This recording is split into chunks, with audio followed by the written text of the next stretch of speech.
Amém? Eu quero que você abra a sua Bíblia em 1 Coríntios, capítulo 16, versículos 13 e 14. Amém?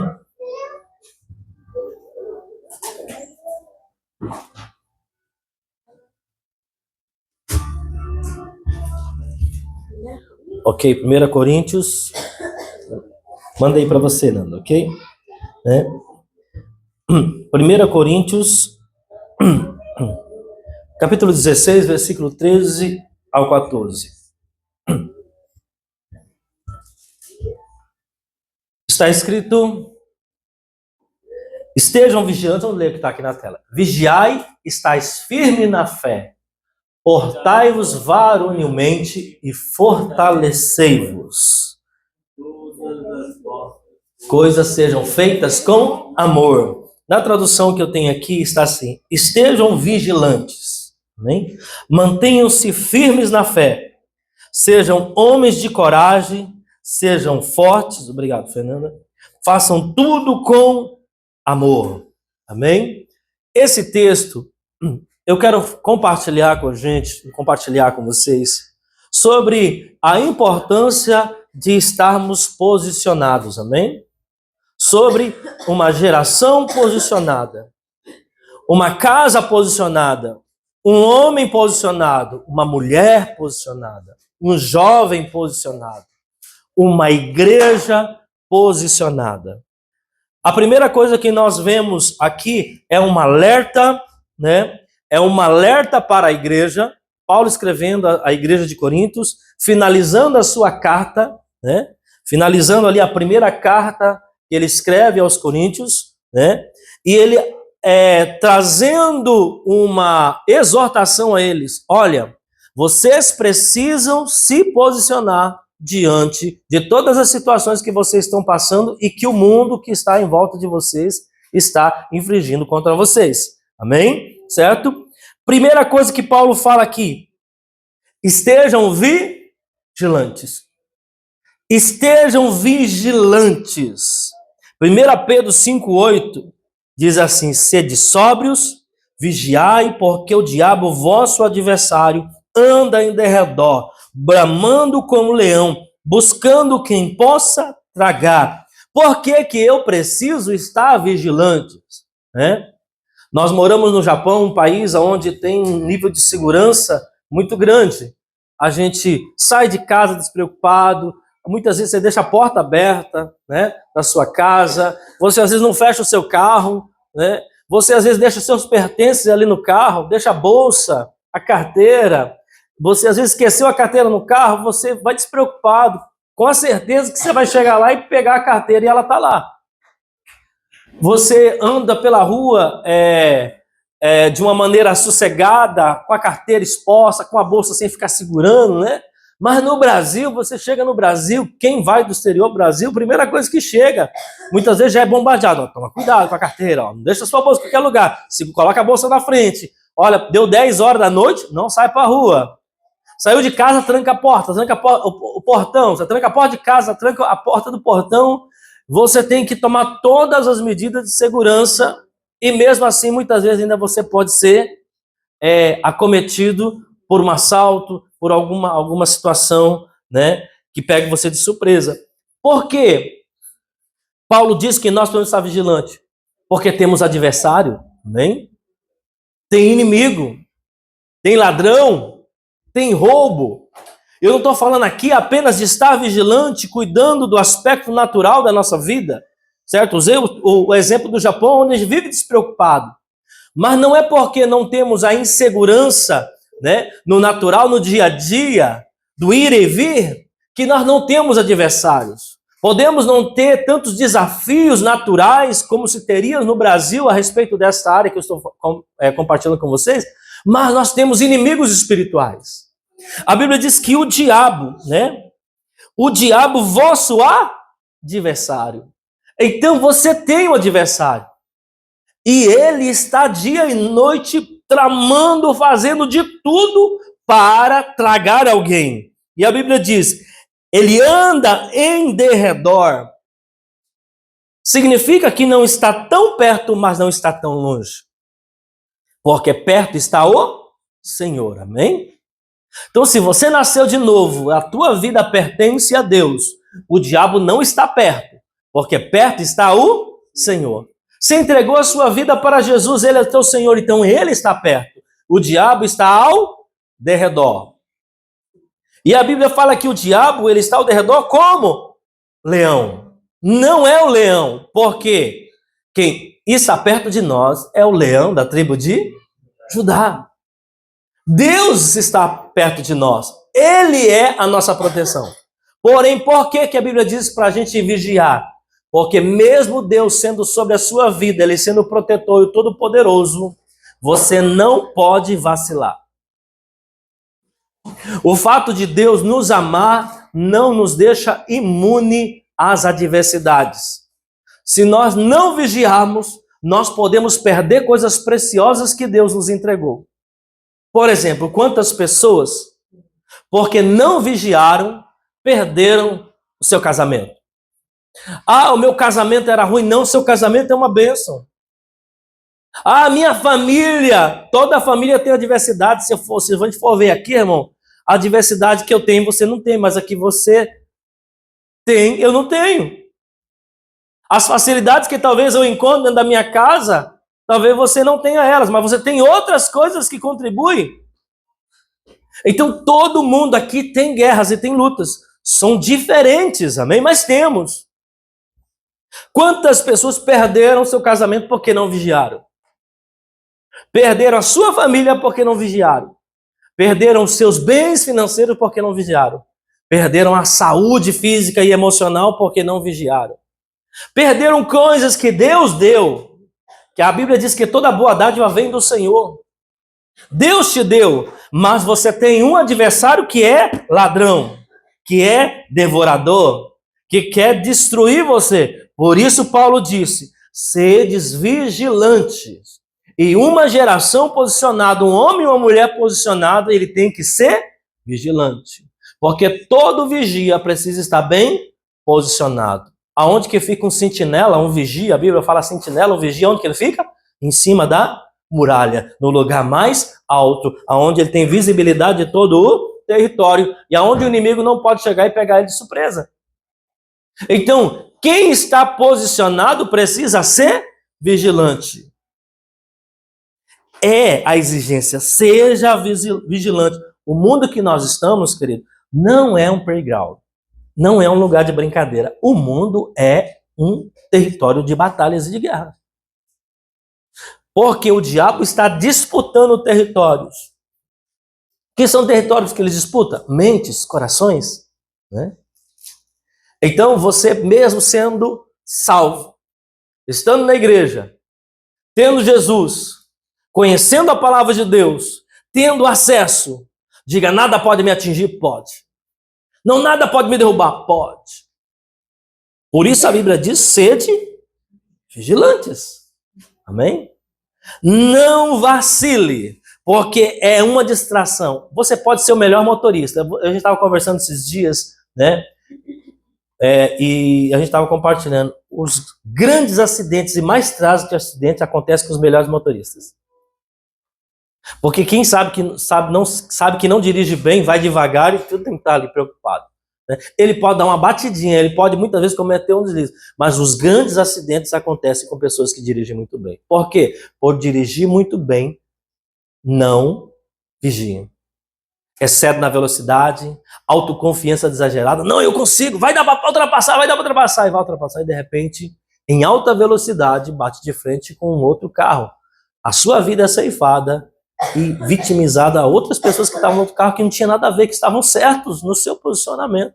Então, quando você não vigia, não é só você que é prejudicado. Pessoas e terceiros que não têm nada a ver com a sua falta de vigilância vão pagar a conta também. Então, vigia, irmão. A gente precisa ser vigilante. Eu tenho uma família abençoada. Temos dificuldades? Temos. Eu tenho filhos abençoados, que dão muito orgulho pra gente. Tem um casamento abençoado. Tem as dificuldades, como o Rodolfo compartilhando aqui. Todo mundo tem. E a gente vai crescendo e amadurecendo, né? Você pensa, às vezes você se depara com um adolescente dentro de você. Você tem 10 anos, 20 anos de casamento, de repente você está de birra com as coisinhas que você fala. Isso é coisa de adolescente? Mas é um adolescente que ainda não cresceu, que está dentro de você. Né? Irmão, não há um lugar para você se descobrir quem você é melhor do que o casamento. Porque para fora você parece uma pessoa muito madura, né? Meu Deus, cara adulto, né? Conversa como gente grande, mas dentro de casa parece dois meninos, né? Duas crianças brigando pela bala. É minha, não é minha, mas tem um pacote, não, mas eu quero essa, entendeu? Não é assim? Então, mesmo a gente tendo uma família abençoada, um casamento estruturado, filhos abençoados, uma vida financeira estável, isso não te dá margem para você dizer, eu posso viver de qualquer maneira, porque tá tudo tão bem, pode estar bem, mas se você não vigiar, pode ficar muito ruim. Amém? Então, uma geração posicionada é uma geração vigilante. Vigilante, que ora, que busca Deus, que não confia na própria carne, amém? Que não confia na própria capacidade. O Senhor falando a Salomão, diz, não se estribe, não caminhe pelo teu próprio entendimento, não dependa da sua própria sabedoria, confia no Senhor, dependa do Senhor, porque é Ele que guarda a tua vida, amém? Então seja vigilante. Quais são as áreas que você precisa estar vigilando na sua vida? Quais são as áreas que você está displicente?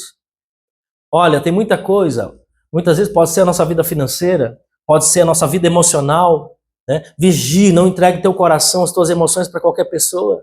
Não abra o teu coração para qualquer pessoa. A internet não é lugar de você desabafar a sua vida, amém? A internet é um lugar, sim, onde você pode ter um relacionamento ali, é superficial, desculpe dizer, irmão, não é profundo, é superficial. Relacionamento profundo é aquele face a face, não é o face, né? Não é o Facebook, é o face a face. É você conviver com as virtudes e os defeitos de uma pessoa. Isso é relacionamento profundo. É você saber o que ela é bom e também saber o que ela é ruim. Né? Isso é relacionamento profundo. Não compartilha das suas emoções com quem não pode oferecer para você aquilo que você precisa. Amém? Então vigie nas suas emoções. Vigie no seu relacionamento. Vigie na sua vida com Deus. Porque você pode ter hoje, mas pode perder tudo amanhã. Amém? Segundo, mantenha-se firme na fé. 1 Timóteo 1,19 diz assim, mantendo fé e boa consciência, porquanto alguns, tendo rejeitado a boa consciência, vieram a naufragar na fé. Mantenha-se firme na fé. Uma pessoa pode ter fé e vacilar. Os vacilos não são porque a pessoa não tinha fé. Ah, você não tem fé. Não, a Bíblia diz mantenha-se firme. Porque o lugar de fé é um lugar que você tem que defender o tempo todo. Não é um território conquistado permanentemente. Eu tenho fé e pronto, nada vai me abalar. Mantenha-se firme. A palavra está dizendo, esse terreno firme que você está, você precisa zelar por ele. Você precisa perseverar. Porque manter-se é isso. Subir e chegar até um lugar exige um esforço. Amém? Mas quando você chega lá, você precisa entender que aquele lugar precisa ser defendido. Mantenha-se firme. O que a palavra diz é mantendo fé e boa consciência. Porque alguns que rejeitaram a boa consciência vieram a naufragar na fé. Passaram a viver de uma forma contrária à sua consciência. O que é ciência? E o que é com? Um prefixo com uma outra palavra. Consciência. Ciência é conhecimento. Ciência é aquilo que eu sei. É aquilo que eu tenho de informação e de conhecimento. Quando eu passo a viver contrário àquilo que eu tenho a consciência que é certo, eu estou caminhando para um naufrágio na minha fé. Porque eu estou contrariando aquilo que a minha consciência diz. Então é muito importante para a gente permanecer firme. Uma geração posicionada, ela defende esse lugar de fé. Amém? Ela não caminha contrária à consciência que ela possui. E a nossa consciência foi gerada e está sendo gerada na palavra de Deus. É o conhecimento de Deus que me liberta, amém? É o conhecimento de Deus. Jesus diz, e conhecereis a verdade vos libertará. Ou seja, quantas vezes você sabe das coisas, mas está fazendo ao contrário? Você não erra porque não sabe. Você erra porque você não guarda aquilo que você sabe. E se você não guardar aquilo que você sabe, alguém vai roubar de você.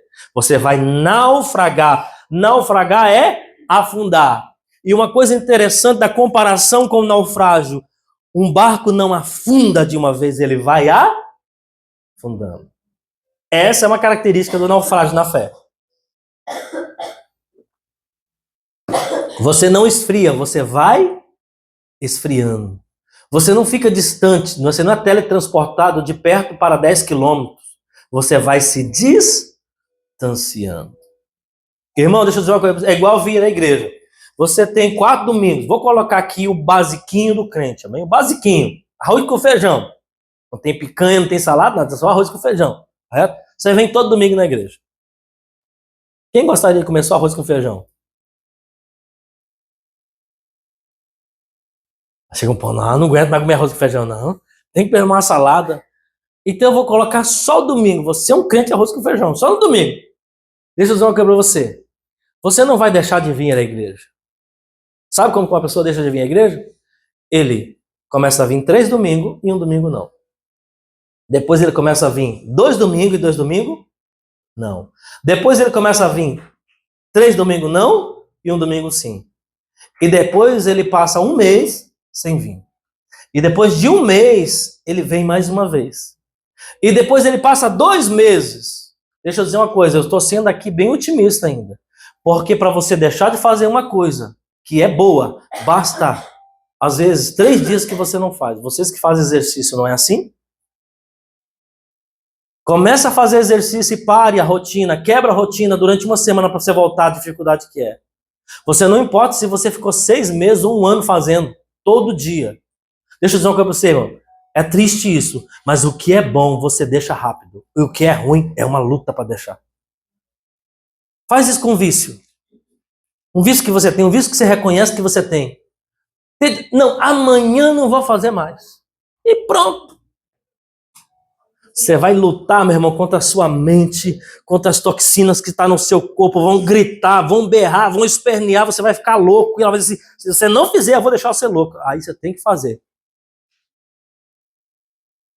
Nós não nos distanciamos, nós vamos nos distanciando. A gente não esfria, a gente vai esfriando. Pedro, quando recebeu o comando de Jesus, Pedro estava vendo lá e disse, era um fantasma no meio do mar. E Jesus disse, sou eu. E Pedro disse, és tu, mestre? Então manda eu ir até ti. E aí Jesus diz, venha. E Pedro, sobre aquela palavra de Jesus, começou a andar sobre as águas. A Bíblia diz que à medida que ele foi andando, o vento foi soprando. A consciência dele ali, de incredulidade, foi sendo acesa. Eu não posso estar andando sobre as águas, é uma coisa meio esquisita, não dá, não dá. E a Bíblia diz que ele foi afundando. E quando ele estava ali para submergir, ele grita por socorro e Jesus estende a mão. Então ele não afundou, ele foi afundando. É assim na nossa vida com fé. Você pode ser um líder, você pode ser um pastor, um apóstolo, um bispo, você pode ser o quê? Irmão, até um querubim da alta guarda nos céus caiu da fé. Caiu da sua posição. Porque não vigiou, permitiu que o orgulho e a soberba enchesse o seu coração. Um dos 12 homens que Jesus escolheu, e Jesus confiava tanto em Judas, que Jesus disse para Judas, Judas, tu vai cuidar das finanças do nosso ministério. Irmão, deixa eu dizer uma coisa, você sabe uma das áreas mais importantes de uma empresa? Qual que é? Você sabe qual a pessoa, se você for escolher uma pessoa de mais confiança que você tem que eleger para um determinado cargo na empresa? Financeiro. Aonde que tem mais corrupção? Financeiro. Judas era o quê? O tesoureiro. Ele era o administrador financeiro do ministério de Jesus. Então Jesus confiava em Judas. Não é à toa que Judas era tesoureiro. Ele cuidava de todo o dinheiro. E Jesus confiava tanto nele que ele roubava. E só foi descoberto no final. Jesus ficava, quanto que entrou? Vamos lá, dá as notinhas aí. Entrou, quem que deu? Então me passa tudo. Jesus confiava em Judas. Mas o que aconteceu? No final, Jesus disse para Judas, por que deixaste Satanás encher o teu? Deixa eu dizer uma coisa. Um copo, ele não fica cheio de uma hora para outra. Ele vai também enchendo. E assim o nosso coração pode também estar se enchendo de coisas que vão nos roubando da nossa fé. Por que Judas no final se matou? Porque ele sabia que violou a boa consciência. Ele disse, pequei contra um homem inocente. Judas não acreditou que Jesus Cristo era o Cristo, o Senhor e Salvador da humanidade. Ele acreditava que Jesus era um grande profeta, um grande homem e um bom homem, e um homem justo. Por isso, quando ele, tocado, amargurado e ferido na consciência, foi tentar devolver as 30 moedas de pratas, e os sacerdotes disseram, nós não temos nada a ver com isso, isso é contigo e Deus. Não quiseram aceitar. Ele jogou as moedas no templo, saiu e foi fazer o quê? Naufragar na fé. Se matou. Ele sabia que Jesus era um bom homem. Ele sabia que Jesus era um homem justo. E que a mensagem de Jesus era condizente com a Bíblia.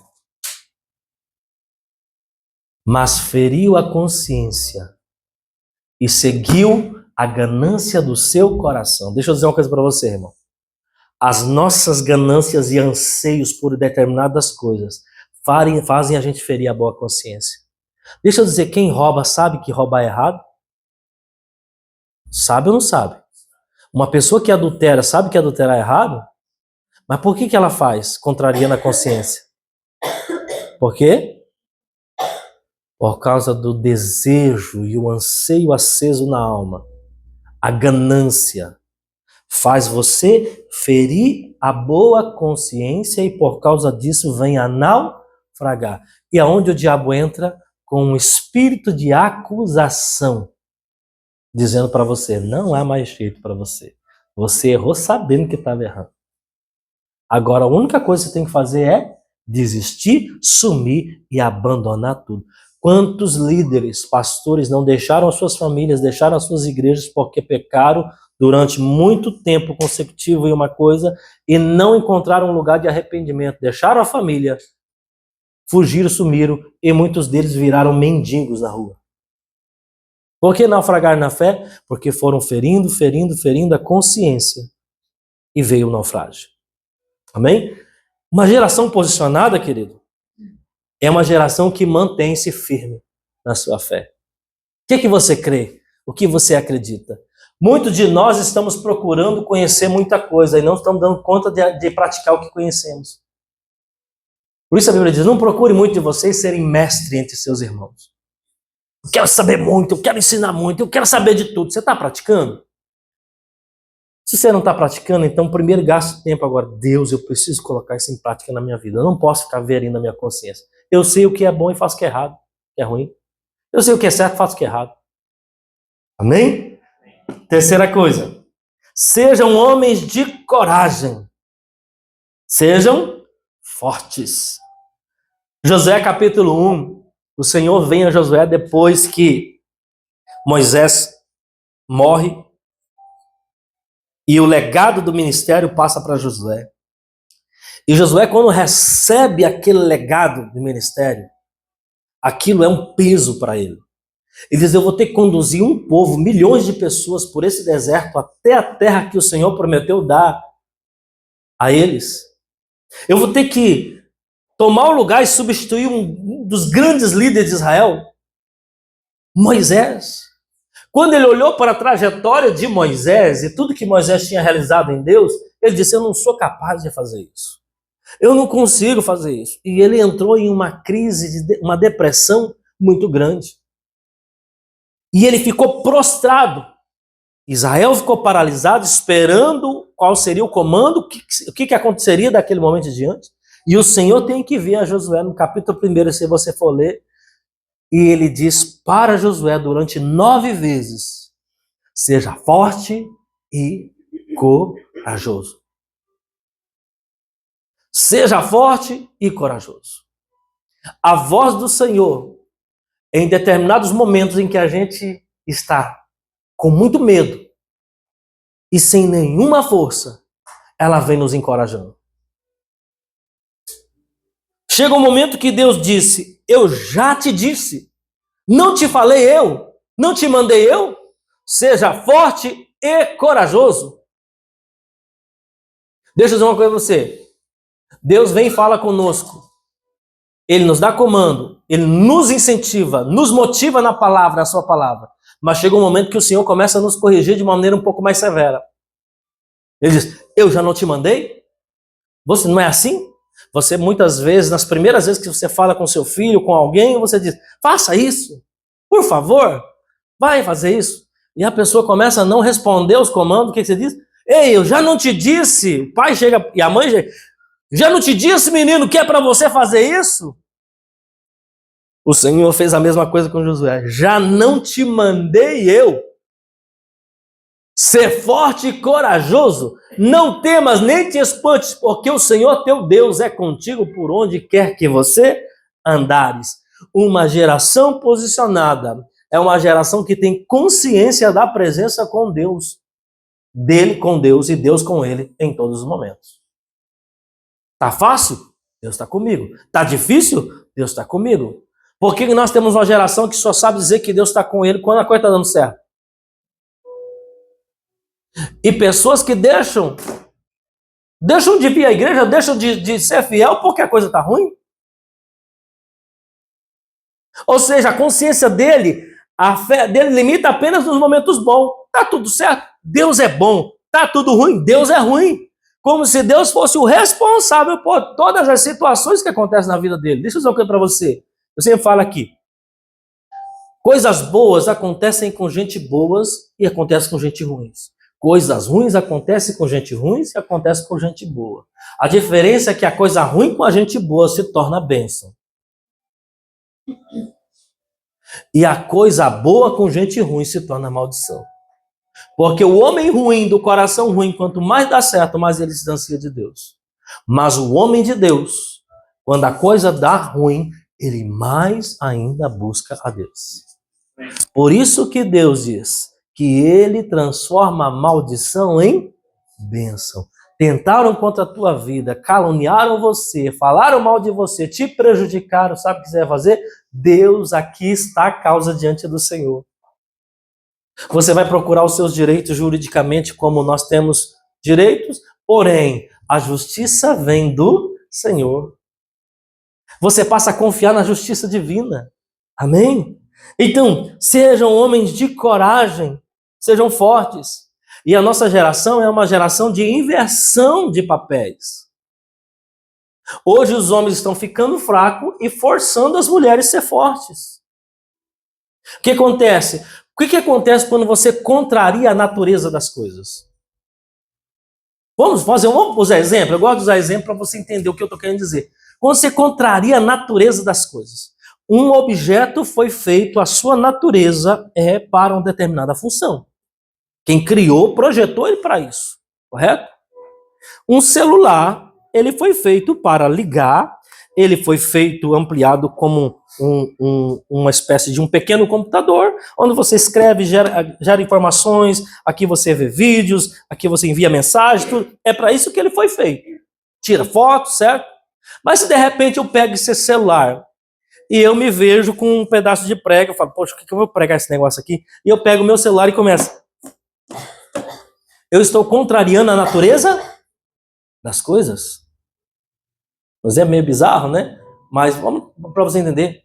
É isso, irmão. Mulher foi criada para ser mulher. Homem foi criado para ser? Quando o homem abandona o seu posicionamento como homem, alguém vai ter que suprir isso. Então nós temos uma geração onde as mulheres estão tendo que ser fortes no sentido de ocupar o lugar do homem. E homens sendo fracos. A cultura de hoje está trabalhando para gerar isso. Onde nós temos lares extremamente fragilizados. Onde não tem sacerdotes posicionados. E onde tem mulher precisando ser homem. Também a inversão acontece. Onde tem mulher querendo ser homem. E invadindo o território do seu marido, do seu esposo, ou do homem, no seu papel, e trazendo para si muitos prejuízos. Porque quando você contraria a natureza das coisas, vai vir um resultado negativo. Uma quebradeira. E por que nós vemos uma geração quebrada? Por causa disso, uma geração que não se posicionou. A mulher tem a sua força, o homem tem a sua força. Deus diz para o homem, seja corajoso. Coragem não é ausência de medo. A coragem é a capacidade de olhar para os seus temores e enfrentá-los. É interessante como a gente aprende com as crianças. Você acha que um bebê não tem medo de cair? Você acha que uma criancinha que nunca andou, o medo geralmente está relacionado àquilo que lhe é novo, né? Ela nunca andou, mas ela começa a ficar em pezinho. E aí os pais têm uma participação muito importante. Os pais incentivam, motivam elas, dão segurança. Vem, papai, te segurar. E ela começa a dar os primeiros passinhos. Ela cai, levanta, cai, levanta, mas ela não para de tentar até que ela consiga. Ela tem medo? Tem. Mas ela tem a capacidade de enfrentar os temores delas e por isso ela aprende a andar. Então, coragem, não pense que coragem é ausência de medo. Coragem é a capacidade de você enfrentar seus temores. Há uma diferença, sim, de um medo paralisante, que é fruto de um trauma. Isso precisa ser tratado na nossa vida. Talvez o que aconteceu com Josué, Deus teve que vir várias vezes, fazer uma terapia divina. 9 sessões, irmão. 9 sessões de terapia. Seja forte e corajoso. Seja forte e corajoso. Seja forte e corajoso. Até que aquilo entrou dentro da alma dele e ele disse, eu vou, eu consigo, em nome de Jesus. Talvez ele disse como Paulo, eu posso todas as coisas naquele que me fortalece, Cristo Jesus. Amém? Então, querido, ser forte, ser coragem, enfrentar os próprios temas. A força está relacionada ao seu ânimo. Deus disse para José, tenha bom ânimo. Esteja animado. Como está animado? Tem hora que a gente pergunta, mas como está animado?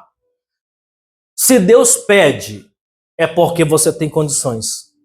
Deus nunca te pede algo que você não pode entregar. Ele diz, tenha bom ânimo. A força é o resultado de um bom ânimo. Quando você está animado, você faz as coisas. A mulher, quando está animada, chega em casa, pega a roupa, dobra, lava a casa, limpa a casa, arruma a casa, fica uma beleza. Aí você pergunta, você chega, ela está toda animada. É assim, não é? Mulher está toda animada, sorridente, feliz, arrumou a casa. O ânimo dela deu força para ela fazer aquilo. Talvez foi depois de um dia de serviço, como tantos outros dias. Mas o dia que ela está desanimada, meu irmão, né? Está desanimada, a força vai embora. Porque a força é resultado do teu ânimo. A gente pensa que a força é uma questão de não estar trabalhando. Ah, não, eu estou de uma semana de folga e eu estou com força. Não, é ânimo. Você pode ter trabalhado o dia inteiro, mas se você está animado, você chega em casa e faz o que tem que fazer. Quando você está com depressão, o ânimo foi embora, a força foi embora. Você pode estar uma semana sem trabalhar. Muitas vezes a pessoa ela fica deitada na cama, dormindo o dia inteiro. Me pergunta, se a força fosse o resultado de estar descansando, essa pessoa deveria estar muito forte, mas ela está cada vez mais fraca, porque faltou o bom ânimo. E como nós fazemos isso? Precisamos aprender a ser ministrado e auto-ministrar. a nós mesmos. Davi disse, alma minha, por que te abalas dentro de mim? Louve ao Senhor. Alegre-se. Por que estás abatida, ó minha alma? Uma alma abatida é um corpo enfraquecido. E ele disse com ele, por que você está abatida? Você não pode estar abatida. Levanta, olha para o Senhor, se alegre em Deus. Por isso a alegria é um mandamento, é um comando. Alegrai-vos sempre no Senhor. Amém? Amém? Amém. Quarto, façam tudo com amor. 1 Coríntios capítulo 3, nós lemos aqui, o Rodolfo citou, né? Fala sobre todas as qualidades, as virtudes do amor. O amor tudo suporta, o amor tudo crê, o amor tudo espera, o amor não é invejoso, o amor não deseja o mal, né?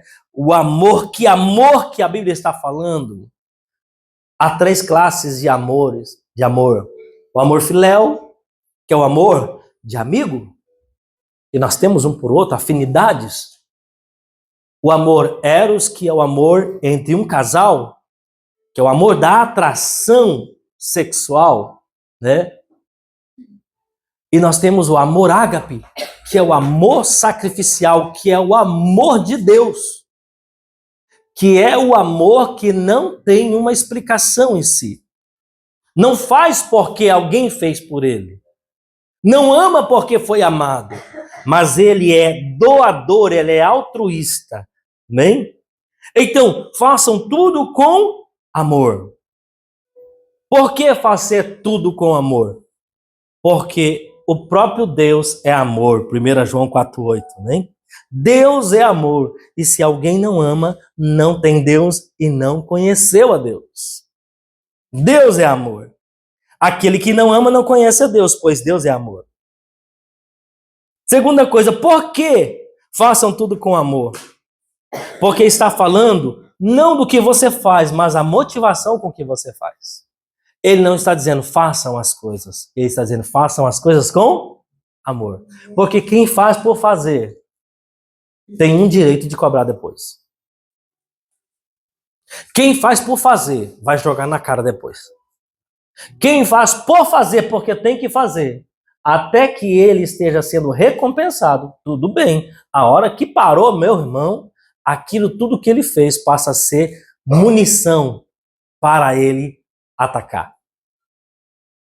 Motivação. Filipenses 2,3 diz, nada façais por partidarismo ou vanglória, mas por humildade, considerando cada um os outros superiores a si mesmo. Está falando a motivação correta pelo que fazemos as coisas. Primeiro, não fazemos por partidarismo, não fazemos por vanglória, mas fazemos por humildade. Fazemos porque consideramos os outros superiores a nós mesmos. Dentro do contexto que nós entendemos, no mundo que nós vivemos, o menor serve sempre ao maior. Eu me coloco como menor. Não está dizendo a condição de ser menor, mas de reconhecimento que eu sou menor. Por quê? Porque o mandamento do Senhor Jesus é aquele que quer ser o maior, seja o menor, o que sirva. Jesus veio contrariar a motivação dos seus discípulos, porque todos eles estavam esperando de Jesus um reinado terreno, onde ele ia subjugar Roma e todas as nações da terra. Ou seja, de um povo que está sendo oprimido, passaria a ser um povo opressor. Olha, a mente dos discípulos era essa. Nós estamos aqui sofrendo debaixo desse jugo de Roma, imposto alto, nossos direitos foram violados, a gente perdeu a nossa terra, o nosso território. O Messias, o Cristo, o enviado de Deus, vai nos libertar e vai fazer com que a gente domine sobre eles. Então Jesus traz o mandamento a eles assim, ó, amai-vos uns aos outros. Jesus começa a ensinar coisas que deixam eles com semblante caído. Se o teu inimigo tiver fome, dê a ele de comer. Não pague o mal com o mal, mas o mal com o bem. Se alguém te ferir um lado da face, vira outro e diga, eis aqui, pode feri-la também. Se alguém te forçar a ir 1 milha carregando o peso das suas bagagens, chegou 1 milha, diga agora, a próxima milha é por minha conta. Eu vou carregar. Olha só, Jesus ensinando o princípio do amor altruísta. Irmão, deixa eu dizer uma coisa para você. Porque quando você faz só aquilo que lhe foi mandado fazer, você está sendo considerado, como Jesus diz, um servo inútil. Só fez aquilo que lhe foi ordenado. Por isso que o mandamento de Deus, ele transcende a regras, ao que você pode comer, o que você pode beber, o que você pode tocar, o que você não pode tocar, ao que você pode fazer, o que você não pode fazer. Não está relacionado apenas o que eu posso, o que eu não posso. Mas o mandamento do Senhor é o mandamento do amor, amém? E a gente hoje misturou tudo, bagunçou a palavra amor. Porque a gente acha que amor é sentimento. O amor de hoje virou sentimentalismo. O amor de hoje está reduzido a um emoji de um coraçãozinho vermelhinho que você não tem nenhum trabalho. Você apertou e manda para a pessoa. Há um bonequinho com um sorrisinho e 2 olhinhos, né? De coraçãozinho. Há uns beijinhos saindo da boca. Ficou tão fácil amar, não ficou? Tão fácil amar, irmão. Assim, hoje, os dorama, né? Irmão, se eu fizer assim, eu te amo. Já cumpriu o mandamento do Senhor? Jesus só disse para a gente fazer assim um pro outro, né? Fez assim, pronto. I love you. Né? Como é que fala em coreano? Saranhe. Saranhe. Saranhe. Né? Não! Quando Paulo fala, façam tudo com amor, ele está dizendo de um amor sacrificial. De algo que você faz consciente. O que é sacrifício? É aquilo que você leva e não tem a intenção de trazer de volta. Isso é sacrifício. Sacrifício é aquilo que você deixa no altar. E o sacrifício só é sacrifício se for morto. Entendendo? Ele precisa morrer. Para que você não tenha nenhuma garantia de que você vai trazer de volta. Mas Deus é poderoso para ressuscitar o sacrifício. Porque aí é Deus. Abraão, quando foi levar Isaac para ser oferecido como oferta ao Senhor, Isaac seria imolado e morto. E aí, Abraão acreditava tanto na fidelidade de Deus que ele disse, ainda que Isaac seja morto, eu creio que o Senhor pode ressuscitá-lo. Mas ressuscitar não estava mais na responsabilidade de Abraão, mas de Deus. Se Deus não quiser ressuscitar, pronto, não ressuscitaria. Deus não ia matar Isaac. Deus não ia sacrificar Isaac. O sacrifício era Abraão que tinha que fazer. Mas a ressurreição era responsabilidade de Deus. Então façam tudo por amor. A motivação correta. Uma geração posicionada entende isso. E o que ela está fazendo porque ama a Deus acima de todas as coisas. Então uma geração posicionada nunca vai viver uma geração frustrada. Porque quem não faz por amor sempre está frustrado. Deixa eu dizer uma coisa para você, querido. Você vai fazer muita coisa para muita gente. E a maioria não vai voltar para te agradecer. A gente, pastores, tem que cuidar muito do coração, sabia? Por que muitos líderes estão doentes emocionalmente? Porque se você não tomar cuidado, de repente você está fazendo as coisas pela motivação errada. E vai ter gente que você vai ajudar, vai dar do seu sangue, irmão, do seu tempo. Você poderia, depois você fica pensando, poxa, eu poderia estar com a minha família, mano. E eu fui lá ajudar, falei, o cara nem para dar obrigado. E o problema não é isso, é quando ainda sai falando mal. E aí o teu coração pode amargurar, porque você não entendeu para quem você está trabalhando. E qual é a motivação que você está fazendo. Jesus foi tão lindo conosco, irmão. A gente só erra porque é cabeça dura. Eu digo, talvez aqui, um dos mais novos aqui, o Rodrigo, né? O resto aqui já está um pouquinho mais caminhado. Você já sabe coisa, irmão, que já é para estar vivendo uma vida de alto padrão espiritual. É ou não é? É ou não é? É, o problema, irmão, é que você não aplica o que sabe. E quer conhecer mais ainda. É tipo o cara que tá com o prato lotado, irmão, e fica olhando para a panela.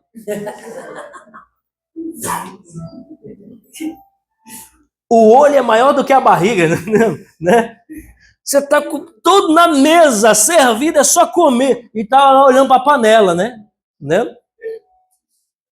Então, deixa eu dizer uma coisa para você. Uma geração posicionada é uma geração que está vigilante.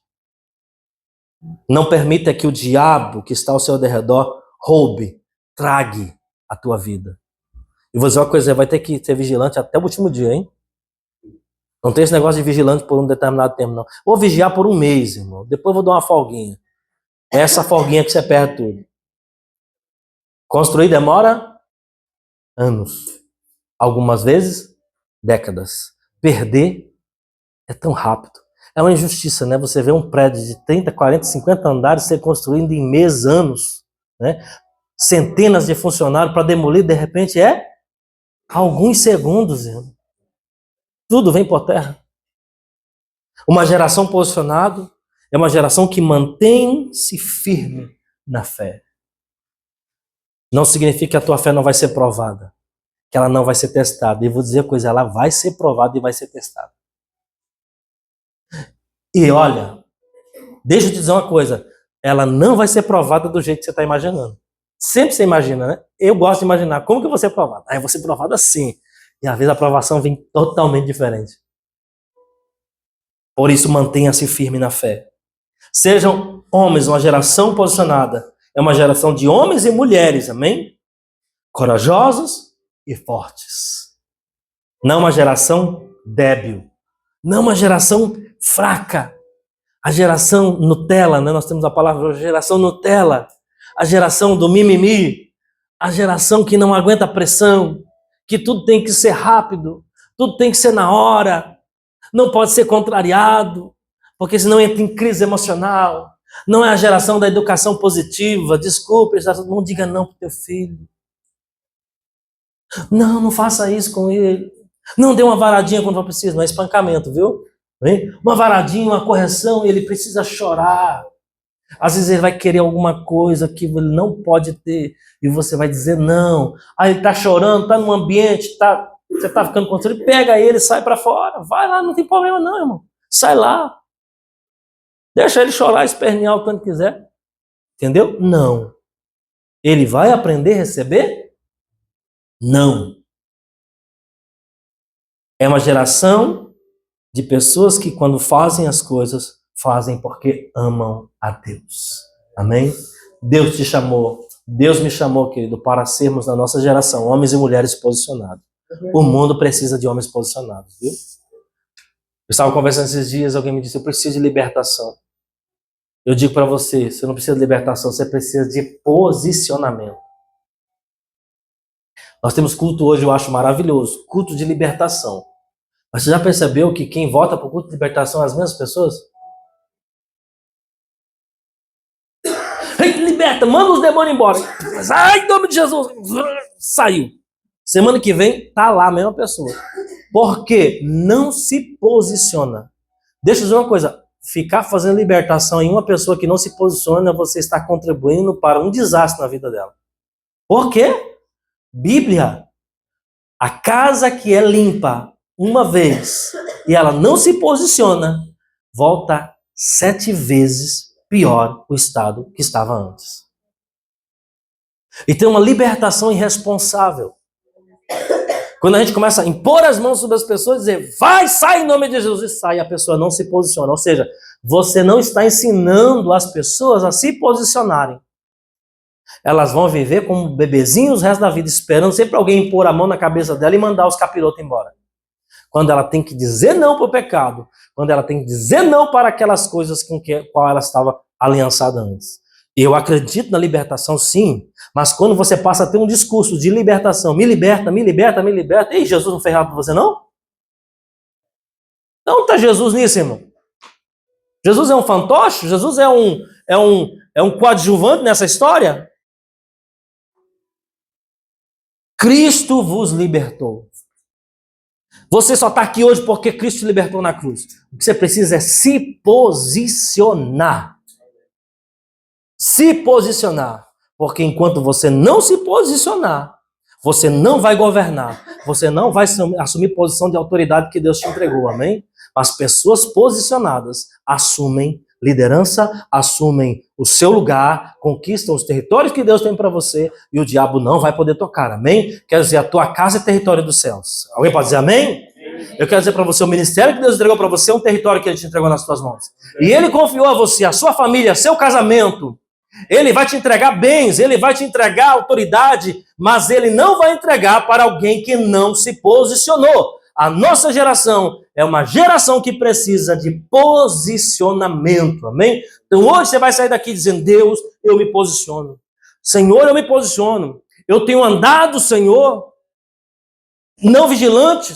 Eu tenho andado, Senhor, de qualquer maneira. Eu preciso me posicionar. Deixa eu dizer uma coisa para você aqui. Eu falei sobre homens e mulheres, mas deixa eu dizer uma coisa. Uma mulher posicionada muitas vezes traz a sua casa para perto de Jesus.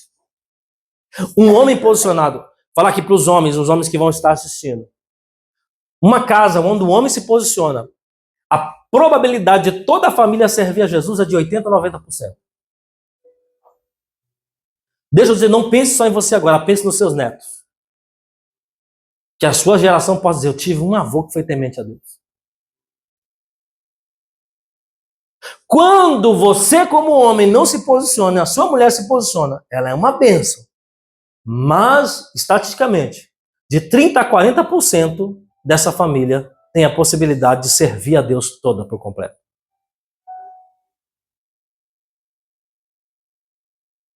Deixa eu dizer uma coisa para você. A natureza das coisas não pode ser contrariada, ainda que nós temos uma geração ideológica que diz, não, você pode ser o que você não pode ser o que você quer. Você não determina o seu cromossomo, você não determina se você é XX, XY, irmão. Não é você que determina. A natureza das coisas determinam isso, irmão. Os homens foram criados para ir para a guerra. Os homens foram criados para ir para a guerra. Nós temos natureza de guerra, viu, homens? Nós estamos aqui. Homem tem natureza de guerra. As mulheres vão para a guerra, sim. Elas têm o seu papel importante. Mas o homem foi criado com a natureza para a guerra. Então, nós que estamos aqui, você que está assistindo, se você é homem, a Bíblia nos chama para ser homens de verdade. E muitas vezes nós precisamos nos arrepender. Porque não temos sido homens de verdade. Aí você fala, não, mas eu sou homem. Não estou falando biologicamente. Não estou falando da sua capacidade reprodutora. Não estou falando da sua sexualidade. Estou falando do seu posicionamento moral. Estou falando da liderança que Deus te entregou. Deus chamou os homens para serem a cabeça do lar. Assim como Cristo é a cabeça da igreja. A cabeça pensa, a cabeça dá direção. A cabeça toma decisões. E nós precisamos buscar no Senhor. Amém? Que Deus nos fortaleça. Que Deus fortaleça você. Que você seja esse homem, essa mulher posicionada nele. Amém?